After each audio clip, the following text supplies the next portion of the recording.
শিক্ষকদের বেতন ভাতা বৃদ্ধি নিয়ে যা বললেন মাউশি ডিজি। এই সংক্রান্ত একটি প্রতিবেদন দ্য ডেইলি ক্যাম্পাস নামক অনলাইন পত্রিকা প্রকাশ করে। এই সংক্রান্ত বিস্তারিত তথ্য জানাবো আজকে ভিডিওতে। প্রিয় ভিউয়ার্স, আজকে নতুন ভিডিওতে সবাইকে স্বাগত জানাচ্ছি। আপনি যদি আমার চ্যানেলে নতুন হয়ে থাকেন তাহলে এরকম গুরুত্বপূর্ণ ভিডিওর আপডেট পেতে চ্যানেলটি সাবস্ক্রাইব করে রাখুন। ভালো লাগলে লাইক কমেন্ট করুন আর সম্পূর্ণ ধারণা পেতে পুরো ভিডিওটি না টেনে দেখুন। তাহলে শুরু করা যাক।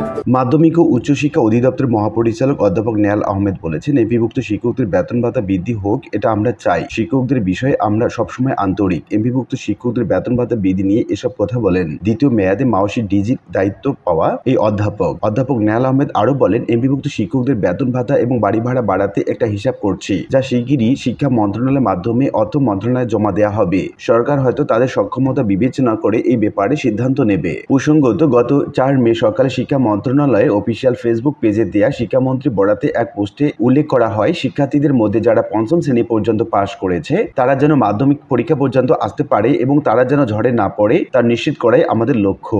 আর শিক্ষকদের মর্যাদা এবং বেতনের বিষয়টি নিয়েও কাজ করে যাচ্ছি। শিক্ষামন্ত্রী নওফেলের পোস্টটি মন্তব্যের ঘরে অনেকে শিক্ষামন্ত্রী এমন আশ্বাসকে দ্রুত বাস্তবায়নের দাবি জানিয়েছেন। একে লস্কর নামে একজন মন্তব্য করেছেন, স্যার আপনার মুখে বেতন ভাতা বৃদ্ধির প্রক্রিয়া চলছে এই কথা শুনতে চাই না। আপনি শিক্ষকদের অভিভাবক, তাই আপনার মুখে শুনতে চাই জুনে অথবা 2025 সালে জানুয়ারিতে বেতন ভাতা বৃদ্ধি পাবে। যদি তবুও চলমান গবেষণা চলছে, কমিটি গঠন করা হয়েছে, এমন অনিশ্চিত কথা শিক্ষকরা বহু শুনেছে। তারা আর এ ধরনের কথা আশ্বাস শুনতে চায় না। তাই কবে বেতন বৃদ্ধি করবেন তা নিয়ে সঠিক সময় বলেন, তাহলে সব শিক্ষক খুশি হবেন এবং আপনাকে মন থেকে দোয়া করবেন এবং আপনাকে চিরজীবন মনে রাখবেন। এর আগে গত 29 জানুয়ারি স্বাধীনতা মাদ্রাসা শিক্ষক পরিষদ এর নেতারা শিক্ষামন্ত্রীর সঙ্গে এক বৈঠকে বেসরকারি শিক্ষা প্রতিষ্ঠানের স্কুল, কলেজ এবং মাদ্রাসা শিক্ষকদের উৎসব ভাতা বাড়ানোর দাবি তুলেছিলেন। আশা করি বিষয়টি বুঝতে পেরেছেন।